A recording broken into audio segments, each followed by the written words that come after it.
Hello hi नमस्कार, मैं आपका सूरज सर स्वागत करता हूं आज के इस सेशन में।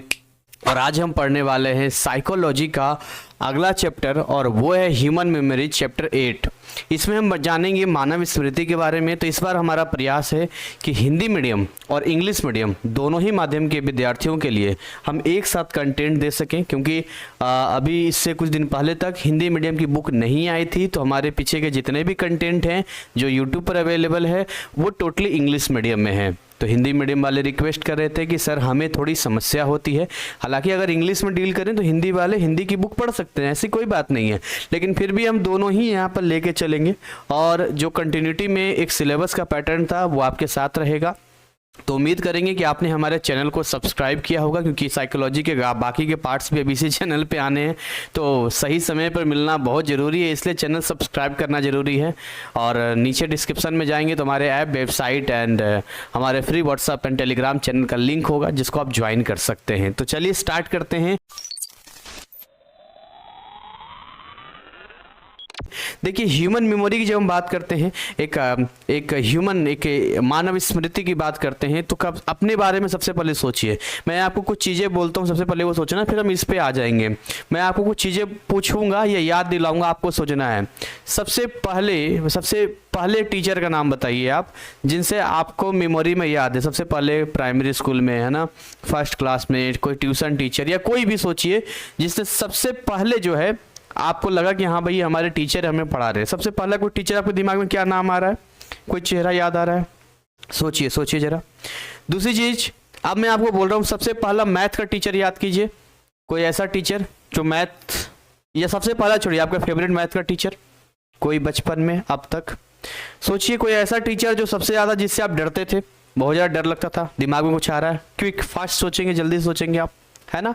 तो अब ये चीजें क्या है, आपके ब्रेन को मैं केवल दे रहा हूं कि देखो कैसे इंसान की मेमोरी होती है, कैसे याद रहता है चीजों को, राइट। तो चलिए इसको हम लोग स्टार्ट करते हैं। क्या कुछ हिसाब किताब है, इसको भी देख लिया जाए, ठीक है। तो इसमें कहता है ह्यूमन मेमोरी में, एक छात्र के रूप में क्या आपको कभी आश्चर्य रहा है कि अच्छे अकादमिक प्रदर्शन के लिए मानसिक प्रक्रियाएं क्यों महत्वपूर्ण है? देखिए, मेंटली हमें स्ट्रांग होना बहुत जरूरी है, क्योंकि अगर हम मेंटली स्ट्रांग नहीं रहेंगे तो हमें चीज़ों को दिक्कत होगी समझने में, करने में। मुझे लगता है शब्द छोटे हैं, लेकिन प्रयास हमारा रहेगा कि थोड़ा सा ऐसे करके आपको हम दिखाएं, ठीक है, जिससे कि चीज़ें थोड़ा सा आपके लिए आसान रह सके, क्योंकि हमें हिंदी और इंग्लिश दोनों को ही लेकर चलना है साथ में। तो ये कुछ चीज़ें हैं जो मैं आपको पढ़ के यहाँ बता रहा हूँ और समझाते हुए चलूंगा, और उम्मीद करेंगे कि आप इन चीज़ों को समझेंगे। देखिए, करा as a student does it ever intrigue you that what mental processes are essential for good academic performance? कभी आपने सोचा है एक अच्छे एकेडमिक प्रोफेशन किसके लिए, परफॉर्मेंस के लिए आपको मानसिक रूप से मजबूत रहना बहुत जरूरी है। जैसे आप अभी साइकोलॉजी पढ़ रहे हो, तो आपका दिमाग कहाँ है? अगर आप मानसिक रूप से कहीं और डिस्टर्ब रहोगे तो क्या ये चीज़ आपको समझ में आएगी? नहीं समझ में आएगी। आप कैसे अपने करीबी दोस्त के जन्मदिन को याद रखते हैं? सोचिए, आपका कोई भी बहुत खास दोस्त है, उसका कैसे आप बर्थडे याद रखते हैं, कैसे आपको याद आता है? सोचिए जरा, है ना। क्या आपके साथ कभी ऐसा हुआ कि आप किसी पहचानते हुए व्यक्ति को पहचानने में असमर्थ रहे? मेरे साथ तो ऐसा हुआ है। कैसे हुआ? एक बार की बात है, मैं क्लास 8 में था। एक संस्कृत के टीचर, जो कि जिनसे मैं ट्यूशन पढ़ता था, कोचिंग में बहुत सारे टीचर, वो भी एक टीचर थे। तो मैंने वो कोचिंग वहाँ छोड़ दी and then after class 9th में मैं किसी और कोचिंग को ज्वाइन कर लिया। तो मैं उसी रास्ते से जाता था और वो रोज मुझे दिखाई देते थे। मैं उस टीचर की बात कर रहा हूँ जिनसे मैंने कम से कम 1 साल तो पढ़ा होगा, और काफ़ी अच्छा, मतलब मेरे से ट्रेनिंग भी रहती थी उनके साथ में। पर मैं भूल गया कि वो कौन है। रोज मैं देखता था, मैं सोचता था इस आदमी कहीं मैंने देखा है, दिमाग में आता था इस आदमी को मैंने कहीं देखा है, ऐसा लगता था। अब ऐसा करते करते आप यकीन नहीं करोगे कि काफ़ी समय बीत गया। मतलब लगभग 3-4 महीने बीत गए। एक दिन अचानक मुझे याद आया कि अरे हाँ, ये सर तो संस्कृत वाले सर। फिर मैंने कहा, बिहार में प्रणाम बोलते बोलते प्रणाम सर, बोलते अब याद आ गया? बोले हाँ अब याद आ गया। तो सोचिए ऐसा कि क्या आपके साथ कभी ऐसा हुआ है कि आप किसी पहचानते हुए व्यक्ति को पहचानने में असमर्थ रहे? इन सवालों और इंसानी जीवन के बहुत सारे दैनिक अनुभवों के बारे में सोचें। इन स्थितियों में अनुभव अधिगम और मेमोरी, स्मृति जैसी विभिन्न मानसिक प्रक्रियाओं के बीच हमें कोऑर्डिनेट करना होता है, समन्वय करना होता है यहाँ पे। यानी हम कहते हैं यहाँ पे this situations demand coordinations among various mental processes such as perception. जो मैंने आपको बताया था, दिमाग में सबसे पहले परसेप्शन चलता है। परसेप्शन मतलब सबसे पहले हम चीजों को देखते हैं, उनमें से किसी एक चीज के बारे में ब्रेन को मैसेज जाता है, ठीक है। लर्निंग एंड मेमोरी, फिर उसके बाद उससे हम सीखते हैं, तब वो मेमोरी में जाता है। यानी नंबर 1 परसेप्शन, नंबर 2 हम उससे कुछ सीखते हैं, नंबर 3 वो हमारे जाता है मेमोरी में। These are 3 parts. यहाँ पर लिखा है सबसे पहले अनुभव होता है हमें, फिर अधिगम होता है, फिर स्मृति होती है। नंबर 1 अनुभव, नंबर 2 अधिगम और नंबर 3 स्मृति। इस चीज का आप ध्यान रखेंगे यहाँ पे, ठीक है। चलिए आगे बढ़ते हैं यहाँ पे। So for example, a good score in exam is the result of learning the study material well and retrieving the learned information during exam without failure or forgetting. So let us try to understand what these mental processes. जैसे मान लेते हैं कि परीक्षा में अच्छे अंक प्राप्त करना, सीखे हुए पाठ्यक्रम को अच्छी तरह से सीखने और परीक्षा के दौरान सीखी हुई जानकारी को आप लिखते हैं, तभी तो आपका रिजल्ट आता है। तो आइए इनको थोड़ा सा हम समझते हैं क्या चीजें हैं।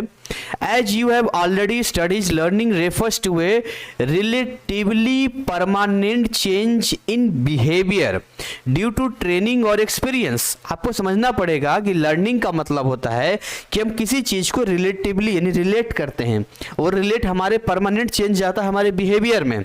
और ड्यू किसकी वजह से? क्योंकि हम जो फील कर रहे हैं, एक्सपीरियंस कर रहे हैं, जो हमें ट्रेनिंग मिली है। मतलब जैसा कि आप पहले पढ़ चुके हैं कि अधिगम, प्रशिक्षण या अनुभव के कारण आचार में एक संबंधित अस्थायी परिवर्तन है।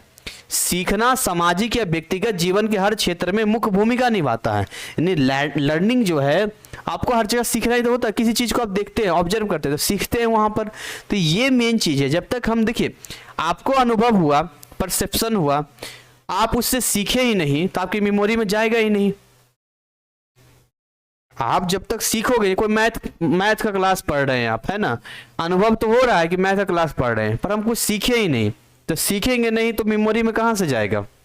3 स्टेप याद रखना है आपको। लेकिन अधिगम केवल मानसिक प्रक्रियाओं में से एक नहीं है जो दैनिक जीवन के कार्यों को बनाए रखने और प्रदर्शित करने में आवश्यक है। But learning is not the only mental processes. Learning जो है वो केवल लर्निंग ही मेंटल प्रोसेसेस नहीं है, इसके अलावा और भी तो चीजें हैं। Essential maintaining and performing daily life task. Memory भी तो जरूरी है भाई। परसेप्शन हुआ, लर्निंग हुआ, मेमोरी भी तो चाहिए। So memory also plays as integral function. Memory is a central cognitive process which plays vital role in human life. Memory helps us to retain the learned information. आपकी memory ही तो आपको याद दिलाती है कि आपने क्या सीखा था। आपने कोई चीज सीखा, आपको याद ही नहीं है, तो कहां से आपको चीजें क्लियर होगी। ठीक है। सो एक्सपीरियंस ऑफ पास्ट का एक्सपीरियंस, प्रेजेंट का, which contributes in performing future plan. आपके पास्ट में क्या अनुभव किया है, प्रेजेंट में क्या किया है, वही तो करेगा यहाँ पे। पता नहीं कि हिंदी से ज़्यादा मुझे इंग्लिश में सूटेबल लगता है, लेकिन हिंदी मीडियम वालों की वजह से मैं थोड़ा सा यहाँ पर आता हूँ। मैं इसको एक काम करता हूँ, रुको, मैं ना ज़्यादा इसको छोटा थोड़ा कर देता हूँ। जहाँ मुझे वर्ड लगेगा मैं यहाँ पढ़ लिया करूँगा, बाकी मैं इंग्लिश में डील करता हूँ। मैं इसका हिंदी बता दिया करूंगा आपको, ठीक है। जो जो चीज़ें रहेगी यहाँ पर आपको बता देंगे। जैसे यहाँ पर है कि इन सवालों और इंसानी जीवन के बहुत सारे दैनिक अनुभव के बारे में सोचें, स्थितियों का अनुभव। 3 चीज मैं बोल रहा हूँ ना हिंदी के लिए। अनुभव, जिसको इंग्लिश में एक्सपीरियंस कहते हैं, अधिगम, जिसको लर्निंग को अधिगम बोला जा रहा है यहाँ पर, और मेमोरी को स्मृति बोला जा रहा है। बस, ठीक है। आगे बढ़ते हैं यहाँ पे। ओके, तो हाँ, तो हम कहाँ पढ़ रहे थे? बड़ा इंटरेस्टिंग सब्जेक्ट है, मजा आएगा पढ़ने में आपको। So memory facilitates the process of learning. Memory ही, आपकी स्मृति ही तो आपके सीखने की चीजों को फैसिलिटेट करती है। For example, if an individual knows how to drive a car, मान के चलते किसी को जानते भाई गाड़ी कैसे चलाते हैं, how to drive a car, but does not drive on an everyday basis. वो जानता तो है कि गाड़ी कैसे चलाई जाती है, पर वो रोज के बेसिस पे गाड़ी नहीं चलाता है।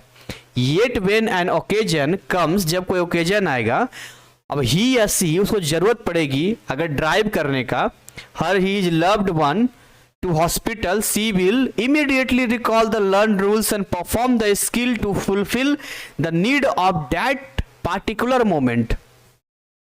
डेली बेसिस पे गाड़ी नहीं चलाता है, वो आता है गाड़ी चलाना, लेकिन मान के चलिए ऐसा हो कि किसी की तबीयत खराब हो जाए और गाड़ी में ले जाके हॉस्पिटल ले जाना हो, देखिए सारी मेमोरी याद आ जाएगी एकदम से, अच्छा ये ऐसा ऐसा सब तुरंत ले जाएगा उसको। This represents the importance of memory, यही इंपॉर्टेंस है मेमोरी का। And this chapter aims to provide understanding about the process of memory and technique to enhance one's memory. यानी कि इस चैप्टर के बाद आप ये सीख पाएंगे कि कैसे मेमोरी को और अच्छा किया जा सकता है, मेमोरी के बारे में ऐसी क्या क्या बातें जो आपको पता होना चाहिए। ठीक है, तो यही सारी चीजें हैं जिसको हिंदी में लिखा है यहाँ पे कि यह अध्याय स्मृति की प्रक्रिया और स्मृति को सुधारने के तकनीक के बारे में समझाना है। स्मृति मतलब मेमोरी की प्रकृति, नेचर, स्मृति की अंतर्निहित प्रक्रियाओं की व्याख्या, बी स्मरण की प्रकृति जो फिर से याद करते हैं, स्मृति बढ़ाने में क्या क्या नियमों हम लोग कर सकते हैं मेमोरी बढ़ाने में, किसी की स्मृति वृद्धि के लिए विभिन्न तकनीक का उपयोग कर सकते हैं मेमोरी बढ़ाने के लिए। तो मैं हिंदी में कुछ कुछ बोल दे रहा हूँ साइड में जो मैंने लिख रखा है, ठीक है, यहाँ पर रखा है मैंने। सो यहाँ पर सबसे पहले जानेंगे हम लोग कि मेमोरी की स्मृति की नेचर कैसा होता है, कैसे होता है यहाँ पे, ठीक है। नेचर ऑफ मेमोरी सबसे पहले जानते हैं यहाँ पे। अब देखिए यहां जो लिखा है कि द वर्ड, ये देखिए यहां इस पे हाईलाइट कीजिए इतना,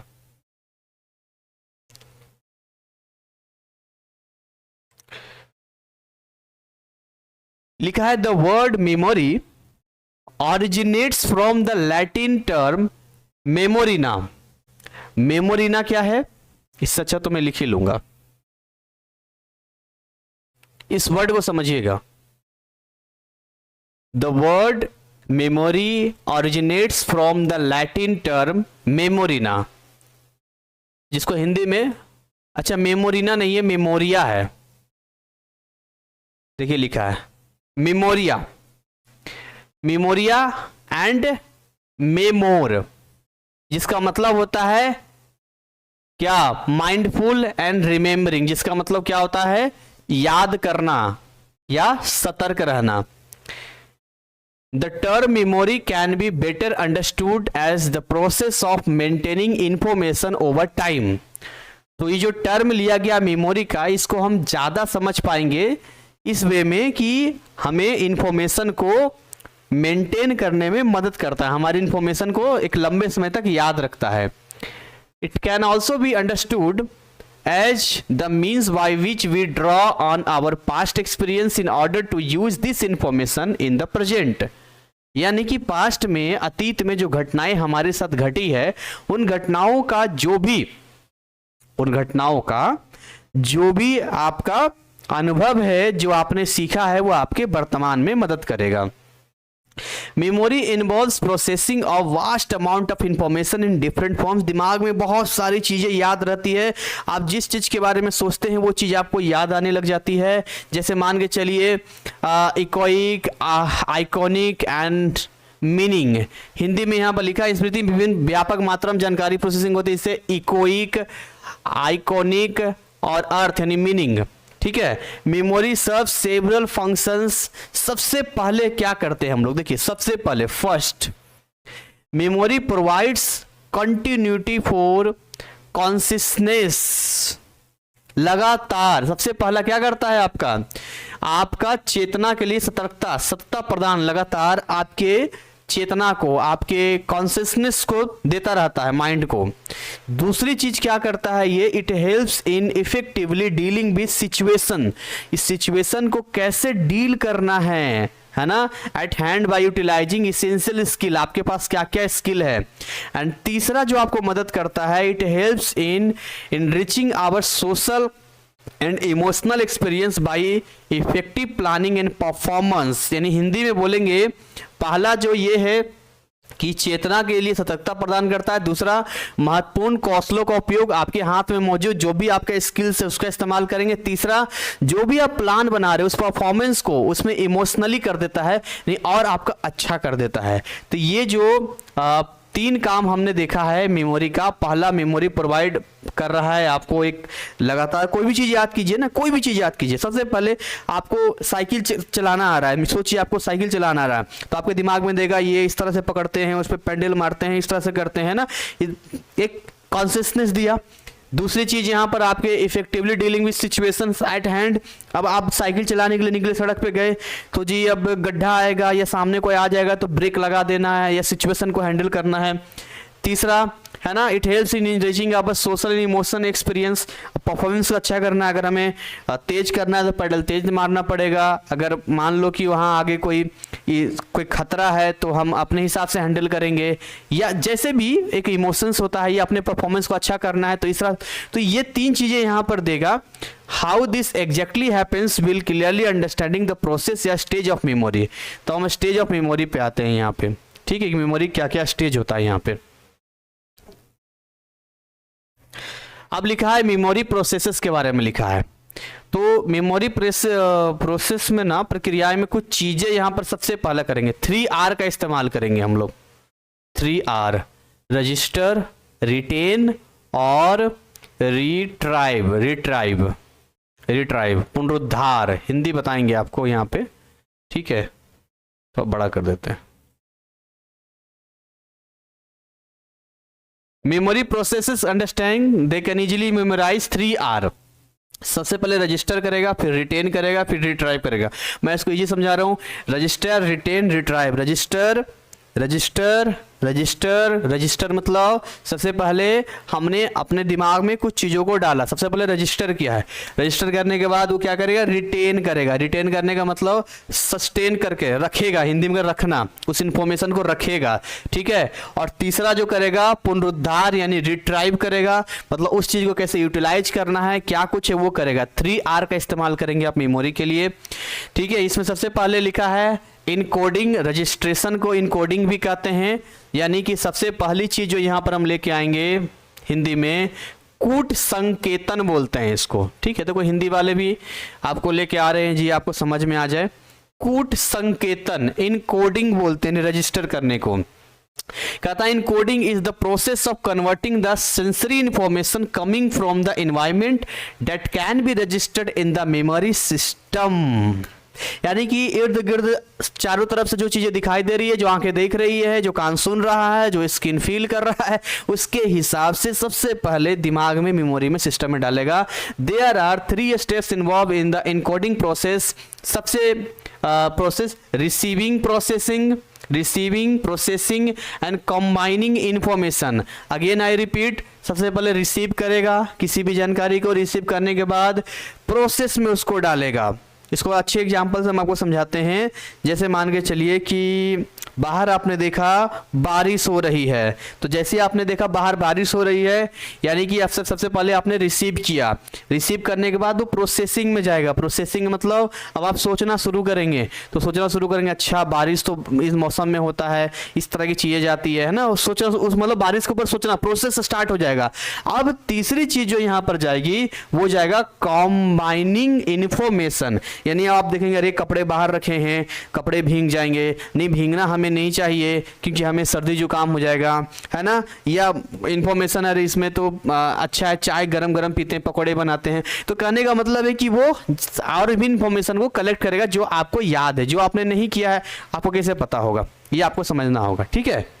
for example you listen a song in a party. मान के चलिए कि आप एक गाना सुनते किसी पार्टी में, and you like this song, so you try to understand its lyrics. तो इसके लिरिक्स को समझने की कोशिश करते हैं। सबसे पहले पहली बार आपने गाना सुना है, so when you convert this auditory signal into echoic unit so that in can be stored into the memory system, it is called the process of encoding। तो आप क्या कर रहे हैं, कोशिश कर रहे हैं इनकोड करने, किसी भी चीज़ को खोलने की कोशिश कर रहे हैं। कोई भी गाना सुने, मतलब बहुत सारे गाने हमने तो ऐसे सुने हैं जिसका बहुत दिन बाद मुझे मतलब समझ में आया है। जैसे हरियाणवी गाने वगैरह होते हैं, उसके थोड़े से सुर अलग होते हैं, तो उसको भी ध्यान सुनना पड़ता है। तो कई बार तो बस सुन रहे हैं अच्छा, लेकिन ध्यान से सुनेंगे तो अच्छा। इसमें ये लिरिक्स है, ये इसका इस्तेमाल किया जा रहा है ना। जैसे अभी गाना सुन रहा था, क्या, परफ्यूम लगावे चुन्नी में। अब मुझे ना वो कई बार मैंने सुना, ध्यान से सुना नहीं था, लेकिन ध्यान सुन रहा था क्या है, तो उसका एक लिरिक्स आ रहा था।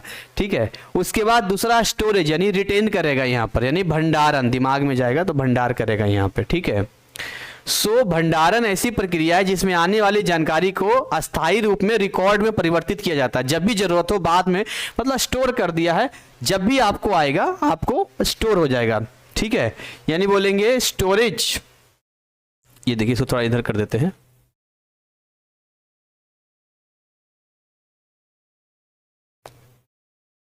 इसको हम बोलेंगे storage is the process of converting the incoming information into permanent record. जो भी आ रहा है अगर उसको परमानेंट रिकॉर्ड में कन्वर्ट करना है तो मतलब स्टोर करेंगे। कोई भी चीज़ स्टोर, जैसे पैसा कमा रहे हैं तो पैसा सबसे पहले रजिस्टर हुआ, फिर उसके बाद आप स्टोर करेंगे उसको, so that it can be access later when need, जब जरूरत हो भविष्य में कर लेंगे। एक एग्जांपल लेते हैं। ठीक है, forward, once you understand the lyrics, जब एक गाने का लिरिक्स आप सुन जाते हैं, try to store it in memory इधर थ्रू मेंटेनेंस, रिहर्सल, या मान लो मेंटेनेंस रिहर्सल करते by mere repetition of the song, और थ्रू इलाबोरेटिव रिहर्सल करते when you comprehend the meaning and associated with your own feeling. दो बातें यहाँ पर हम लेते हैं। एक तो ये हो गया कि नॉर्मल आप गाने गुनगुना रहे हैं, रिहर्सल। दूसरा ये है कि अपने इमोशंस के साथ में जैसे ही आप सुनेंगे तो वहाँ पर आपको वो गाने याद आ जाएंगे। ठीक है, जैसे 2013 या 14 में जब आया था आस्की 2, इतना गाना उसका चला था, इतना चला था, हर जगह पर वही गाना बज रहा था, है नहीं। अब उस टाइम पे जिन लोगों ने उस गाने के साथ समय बिताया, अब वो गाना जैसे ही सुनाई देगा तो क्या होगा, वो सीन अचानक से दिमाग में आ जाएगा। ठीक है, चीजें वहां आ जाएगी। तो यहां पर है this is called the process of storage, इसको स्टोरेज का प्रोसेस कहते हैं। रिट्राइवल क्या होता है यहाँ पे, रिट्राइवल में रिकॉल या रिकॉग्निशन, उसको पहचानना, यानी retrievals is the process of locating and labelling the stored information from the store house to the consciousness at the time of need. जब आपके पास तो बहुत सारी इंफॉर्मेशन है, उनमें से कौन सा लेना है, ये आपका पुनरुद्धार यानी रिट्राइवल में जाएगा यहाँ पर। यानी यह प्रक्रिया जिसमें संग्रह स्थान से संग्रहित जानकारी को चेतना में स्थानांतरित करने और जरूरत के समय स्थानांतरित करने, पुनरुद्धार करने की प्रक्रिया है। यानी कि आप इसको ऐसे समझिए कि नाउ इमेजिन, सोचिए that you are enjoying some leisure time, कुछ अच्छे समय को फील कर रहे हैं। आप सोचिए कि आप कुछ आराम के काल बिता रहे हैं ना, आराम से फ्री टाइम है आपके पास, feel like singing a song, आपको गाना गाना है, सो यू वुड परहैप्स शायद recall the songs you encoded and stored, once retrieved you would play it and probably sing along it, आप अकेले भी गाना शुरू कर देंगे। This represent the process of retrieval of memory. यानी 3 चीजें यहाँ देखने को मिलेगी, ये आप देख रहे हैं यहाँ पे। सबसे पहले यहाँ पर देखिए इनकोडिंग होगा, इनकोडिंग के बाद यानी रजिस्टर हुआ, आपके पास आया, उसे स्टोरेज किया, स्टोरेज करने के बाद यानी कि लंबे समय तक आपका स्टोर करेगा, जब भी जरूरत होगा उसको रिट्राइवल करेंगे, वहाँ से निकालेंगे यूज करेंगे, निकालेंगे यूज करेंगे।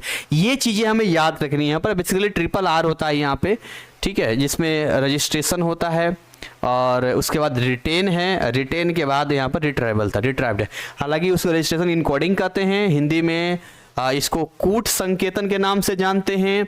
उसके बाद इसको भंडारण करते हैं, फिर इसको पुनरुद्धार करते हैं, और इसी के बेसिस पे आपका इंटेक्स क्वेश्चन 8.1 कंप्लीट होता है। जैसे an individuals record of past events and experience is learning, perception, memory, sensation. तो ऑब्वियसली इसमें आप जाएंगे तो मेमोरी से ही पास्ट इवेंट से वो सीखेगा। यहाँ पर इंडिविजुअल्स रिकॉर्ड लिखा है ना यहाँ पे कि एक व्यक्ति की पिछली घटनाओं और अनुभवों का रिकॉर्ड है, तो अधिगम, प्रतीति, स्मृति, तो मेमोरी ही रिकॉर्ड होता है उसका, सेंसेशन थोड़ी ना होगा, सेंसेशन तो उसी टाइम में होता है।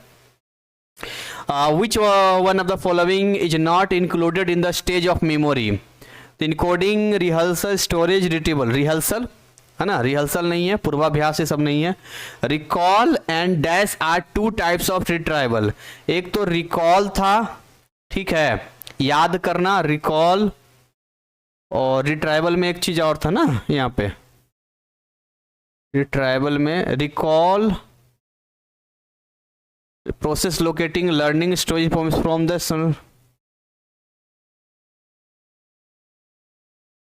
रिट्राइवल में रिकॉल और रिकॉग्निशन, ठीक है, रिकॉल और रिकॉग्निशन पहचानेगा ना उसको।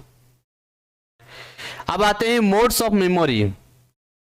कितने मोड्स ऑफ मेमोरी, इसको जरा देख लेते हैं। यहां पे स्मृति के मॉडल की बात कर लेते हैं। स्मृति के विभिन्न मॉडल हैं, जिसमें सबसे पहला है एटकिंसन और शिफ्रिन मॉडल, यानी अवस्था मॉडल के नाम से इसको जानते हैं।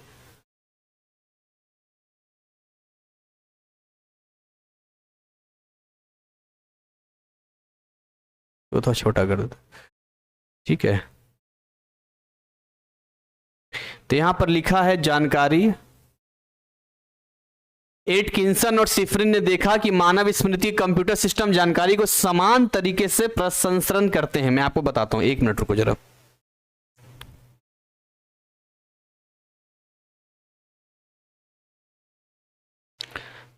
इसमें दो लोगों का नाम आया है, उसको समझते हैं जरा। क्या लिखा है कि this model is also known as the information processing model as well as model. So Atkinson and Shiffrin notice किया कि जो ह्यूमन मेमोरी है ना और जो कंप्यूटर सिस्टम है, process information in similar fashion, एक ही तरीके से जाता है। Information passes through the 3 stage memory. सबसे पहला आपने देखा कि इनकोडिंग हो रहा था, दूसरा फिर स्टोर हो रहा था, और फिर तीसरा उसका रिट्राइवल हो रहा था। और यही काम आप वहां भी करते हैं। This model purpose 3 system of memory and therefore is also sometimes called a stage. इसको स्टेज भी कहते हैं। These systems are sensory memory, the short term memory. एक तो सेंसरी मेमोरी हो गया, सबको डालते हैं। एक तो सेंसरी मेमोरी, एक शॉर्ट टर्म मेमोरी, और एक होता है long term memory. Each of this systems have different features and performs different functions in relation to memory. यानी इसको समझते हैं, ये क्या कह रहा है यहाँ पे कि एक तो आपका होता है संवेदी स्मृति, एक अल्पकालिक होता है, एक दीर्घकालिक होता है। तो सेंसरी इनपुट हम दिए, सेंसरी इनपुट में सबसे पहले देखिए यहां पर हमें सबसे नंबर 1 होता है सेंसरी मेमोरी, नंबर 2 पे यहां पर हम आएंगे तो शॉर्ट टर्म मेमोरी, और नंबर 3 पे आएंगे तो लॉन्ग टर्म मेमोरी। हालांकि इसमें एग्जांपल यहां पर होगा सेंसरी मेमोरी का, एक एक करके बात करेंगे। कुछ ऐसे मेमोरीज होते हैं जो एट ए इंस्टेंट सेंसरी मेमोरी होते हैं, संवेदी। जैसे हम जानते हैं इंफॉर्मेशन फ्रॉम द इन्वायरमेंट जो सबसे पहले इंटर होता है वो हमारी सेंसरी मेमोरी होती है थ्रू द सेंसेस से। सेंसेस मतलब आंख देख रहा है, स्किन फील कर रहा है, नाक स्मेल सूंघ रहा है, कान है ना आवाज सुन रहा है। There are various incoming sensation at a given point in time, therefore sensory memory has a large capacity। एक बार में बहुत सारी चीजें चल रही होती है ना, स्किन भी काम कर रहा है, आंखें भी देख रही है, नाक भी काम कर रहा है, कान भी काम कर रहा है कि नहीं। So however it stays for a very short duration, बहुत शॉर्ट टाइम रहता है, less than a second, 1 second से कम पे ही रहता है। For example at present you can hear the sound of traffic at a distance. कुछ दूरी पर आपने ट्रैफिक का सुना, या air coming from the fan, पंखे की आवाज आपने सुना, the lecture of the teacher की आवाज सुना, the sound of the pages turning की आवाज सुना। ये सारे के सारे सेंसरी मेमोरी में आते हैं। शॉर्ट टर्म मेमोरी तो आप जानते ही हैं, शॉर्ट टर्म मेमोरी वो हो गया जो थोड़े समय तक आपको याद रहता है। नॉर्मल इसको आसान तरीके से हम समझे तो जैसे मान के चलिए आप कोई सब्जेक्ट पढ़ रहे हैं, जैसे यही आप पढ़ रहे हैं, तो अभी जो आप तुरंत देखा आपने, जैसे मैंने बताया सेंसरी मेमोरी ये बताया, अगली बार आया पिछला भूल गए आप, मतलब ये सेंसरी अभी जो आपके पास मेमोरी पहुंच रहा है ना, जो आप अभी सुन रहे सेंसरी मेमोरी है, और जिसमें आपका ध्यान नहीं जा रहा बस देख रहे हैं सेंसरी मेमोरी है, उतना ही है। उसके बाद है शॉर्ट टर्म मेमोरी। तो शॉर्ट टर्म मेमोरी क्या है कि थोड़े समय तक याद रहेगा आपको, इसलिए कहते हैं बार बार रिवीजन करना चाहिए। और उसके बाद अगर लॉन्ग टर्म में जैसे ABCD के भूलेंगे आप, ए के बाद क्या आता है बी, बी के बाद क्या, बचपन में पीट पीट कर आपको पढ़ाया गया है। 2 का टेबल 3 का टेबल भूलेंगे आप, अपना नाम भूलेंगे, पापा का नाम भूलेंगे, मम्मी का नाम भूलेंगे, घर का नाम भूलेंगे, एड्रेस भूलेंगे, नहीं भूलेंगे ना, क्योंकि वो लॉन्ग टर्म में चला गया है। पर कुछ शॉर्ट टर्म है जिसको आप भूल जाते हैं, आपको ध्यान नहीं रहता है। ठीक है, तो यही इधर भी लिखा हुआ था, यहाँ पर संवेदी सामग्री अल्पकालिक और यहाँ पर लिखा है दीर्घकालिक। ठीक है, चलिए, तो ये सारे शॉर्ट हो गया, पेट थोड़ा सा टेंशन जाता है बस। शॉर्ट टर्म मेमोरी बताइए, information that is attended by the sensory system enters the short term memory, STM बोलते हैं। Short term memory holds limited information for a brief period of time, जैसे कि 30 सेकंड के लिए, छोटे से समय के लिए होगा। अल्पकालिक स्मृति, संवेदी द्वारा प्राथमिकता प्राप्त की गई जानकारी अल्पकालिक एसटीएम में प्रवेश करती है।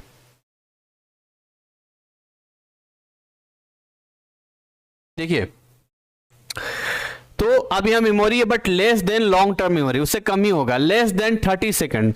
If the information is not rehearsed at this stage, अगर इंफॉर्मेशन फिर से ना आए, it faces difficulty in proceeding the information to the next stage. कई बार आपने देखा है कि कोई पासवर्ड डाल रहे होते हैं, है ना, तो मान लो कि पहली बार पासवर्ड डाल दिया ऐसा करके, थोड़ा देर याद रहा 30 सेकंड, फिर अगली बार डालना भूल गए, समझ रहे हो।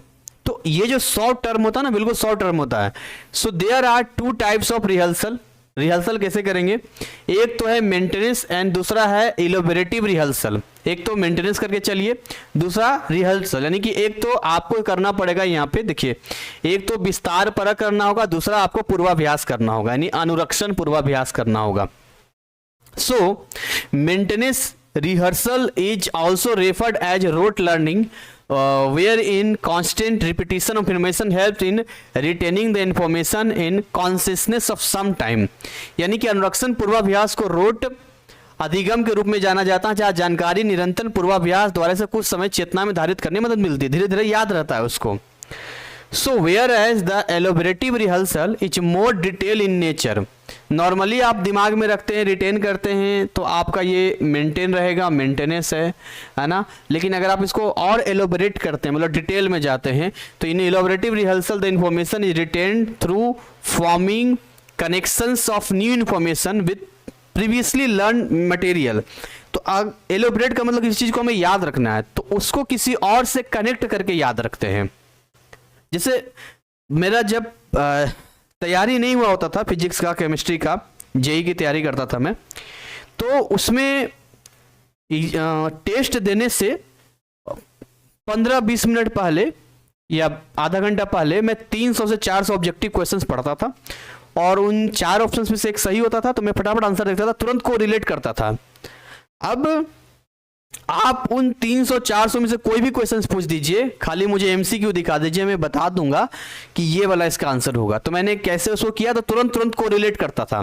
कैसे कोरिलेट करते, जैसे कोई क्वेश्चन है, क्वेश्चंस में से कोई भी एक शब्द और इनके आंसर्स में से कोई एक शब्द जो मैच कर रहा है उसे कोरिलेट कर दिया, अलग अलग तरीकों से, जैसी आया बता दिया। तो रटा नहीं मैंने, उसका मतलब ही नहीं पता, लेकिन मैं बता दूंगा इसका आंसर ये होगा। ठीक है। लॉन्ग टर्म मेमोरी क्या, information enters the final stage of memory which is long term memory through elaborative rehearsal. It has vast capacity for an unlimited period of time, as it is permanent storehouse है ये, unlimited time के लिए। एक बार information अंदर आ गया तो long term के लिए यहाँ पर होगा, कभी आप नहीं भूलेंगे। क्या अपना नाम आप भूल सकते हैं? मेरा सवाल, नहीं भूल सकते हैं, सीधी सी बात है। तो इसको कैसे भूल जाएंगे? तो ये लॉन्ग टर्म होता है, दीर्घकालिक बोलते हैं। अब हम बात करते हैं टाइप्स ऑफ मेमोरी। भाई इसको देखने से अच्छा गजनी मूवी देख लो, वहां बता देगा। इसके मेमोरी के ऊपर था, अजीब से हरकतें करता था, ऐसे करके ऐसे करके ऐसे करके अपने लिख के रखता था ना, वो आमिर खान ऐसे लिख के देखता था, क्या है फोटो के रखता था, खींच के रखता था लिख के। तो उसमें जो है टाइप्स ऑफ मेमोरी में आ रहे, memory can be classified based on different criteria such as nature of material. हम इस बात का ध्यान रखेंगे कि सामग्री का प्रकृति कैसा है ना, स्पेन ऑफ टाइम आपने कैसा बिताया, अमाउंट ऑफ इंफॉर्मेशन क्या है। तो क्लासिफिकेशन थोड़ा अलग अलग हमारा होगा। So the classified given below is widely accepted among the scientific community and easy to grasp. ठीक है।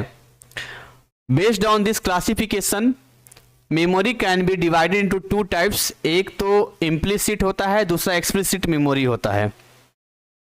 ठीक है, तो पहला बात करते हैं इम्प्लिसिट मेमोरी की।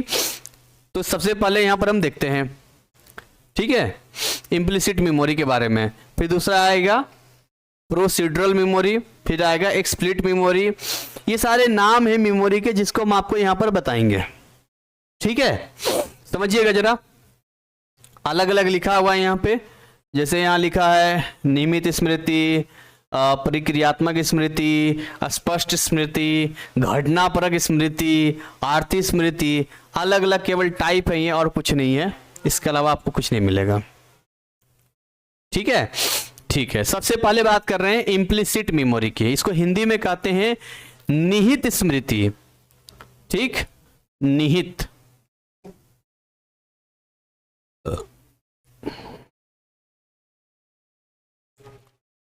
It is also referred as unconscious memory और automatic memory.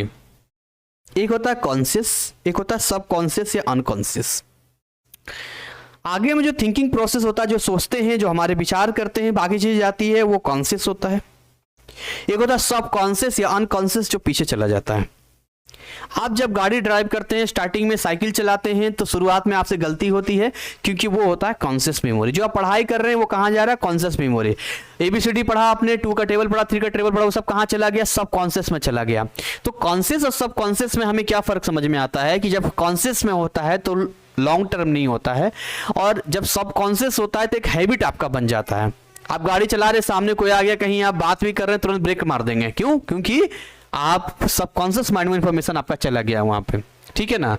So implicit memory is the type of memory wherein the task is performed without putting conscious efforts इसमें नहीं लग रहा है, प्रोसेसिंग या रिकॉलिंग ऑफ प्रीवियस एक्सपीरियंस और information. For example, walking is the function of implicit memory. आप walk कर रहे हैं, आप चलने से पहले सोचते हैं, because the process of walking happens automatically या विदाउट मेंटल एफर्ट्स।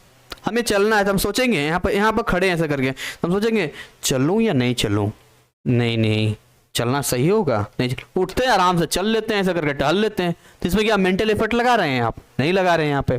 ठीक है, तो वही हिंदी में लिखा था यहाँ पे कि मानसिक प्रयासों के बिना ये होता है, चलना नहीं। ये सारी चीजें यहाँ पर चेतना का प्रयास हो गया। सबकॉन्शियस मतलब चेतन, और सबकॉन्शियस को अब चेतन बोलते हैं। ठीक है, प्रोसीड्यूरल मेमोरी होता है, इज अ सब टाइप, इम्प्लिसिट मेमोरी का एक पार्ट है। It is required for those task where motor skills are required. For example, while riding a cycle, जब साइकिल आप चला रहे होते हैं तो आपको ये मेमोरी काम आता है। Cyclist does not need to recall the steps of riding each time. हमेशा आप याद रखते हैं क्या? कैसे हैंडल पकड़ना है, ये ऐसे पेडल मारना है, ऐसे ये सब याद रखने, डायरेक्ट अपना काम करते हैं यहाँ पर। तो उसी को बोलते हैं हम लोग प्रक्रियात्मक स्मृति, जो कि ऑटोमेटिक उन कार्यों के लिए होता है जिसमें आप एक्सपर्ट होते हैं, जो आपके अंदर स्किल होता है। हर आदमी के अंदर एक स्किल होता है, उस काम को स्पेशल तरीके से करता है। देखिए, जिस काम को करने के लिए बार बार स्टेप दोहराना ना पड़े, मतलब आपके पास स्किल है वो। और अगर किसी काम को करने के लिए बार बार उस स्टेप को याद करना पड़ रहा, मतलब आपका स्किल नहीं है, बार बार रिपीट करके स्किल बना सकते हैं। सो एक्सप्लिसिट मेमोरी बात करते हैं, refers as declarative memory which requires a conscious efforts in recalling the previous experience and information. Declarative memory involves both episodic and semantic memory. Hindi में बोलेंगे यहाँ पर कि इसे घोषणात्मक स्मृति के रूप में संदर्भित किया जाता है, जिसके लिए पिछले अनुभव और सूचनाओं को याद करके आप सचेत हो जाते हैं, अलर्ट हो जाते हैं थोड़ा। तो इसमें आपको घटना परक यानी कि एपिसोडिक मेमोरी, ऐसी कौन सी घटनाएं आपके जीवन में घटी है, एपिसोड टाइप का, देखते हैं सीरियल एपिसोड चलता है तो वो आपको याद रखता है। और दूसरा जो होता है आपका सीमेटिक यानी आर्थिक स्मृति। अभी हम देखते हैं एपिसोडिक मेमोरी भी क्या होता है। Episodic memory, it is a type of memory which stores the information related with events. घटना के हिसाब से याद रखता है, कनेक्शन रखता है। It refers to personal experience. जैसे मान के चलिए, I have a psychology class tomorrow at 9:30 AM. My birthday comes on 20 December. ये जो एपिसोडिक होता है ये किसी न किसी इवेंट से कनेक्टेड होता है। बचपन में कई बार मैं संडे को भी स्कूल चला जाता था। जब जाके स्कूल गेट पे देखता था स्कूल बंद है, पता चला स्कूल की बंद है, संडे है। जाता था भागते भागते, चूंकि लेट हो रहा है, आता था बड़ा आराम से। तो ये चीजें होती है कई बार, ठीक है ना। आपका बर्थडे 20 दिसंबर को हर साल आता है तो आप ऐसे याद रखते हैं। और दूसरा जो होता है semantic memory, it contrast episodic memory. Semantic memory include the organised knowledge which is general in nature. जैसे Indira Gandhi was the first women prime minister of India, या Hg is the symbol of mercury. अब ये होता है semantic होता है, यानी कि आर्थिक स्मृति होती है, इसमें आयोजित ज्ञान होता है जो आपको बताया गया है। जैसे जी के टाइप का जो मेमोरी में आप याद रखते हैं, ठीक है, आपने इस चीज को, उस चीज को आपने देखा भी नहीं है लेकिन आप उसको याद रख रहे हैं। इंडेक्स क्वेश्चन 8.2 लिखा है write your answer the space information processing model was proposed by, तो आया था क्रिस्टिनसन और एक और नाम था। Sensory memory has the duration कितना सेंसरी 30 लेस देन 30 सेकेंड था, एंड इसकी कैपेसिटी कितनी वहाँ मिल जाएगा आपको। Elaborative rehearsal is used to transfer the information from sensory memory to short term memory. नहीं फॉल्स है ये। इलेबोरेटिव रिहर्सल तो information sensory memory short term, sensory से शॉर्ट टर्म देखना एक बार। प्रोसीडरल मेमोरी जो सब टाइप ऑफ इम्प्लीट मेमोरी,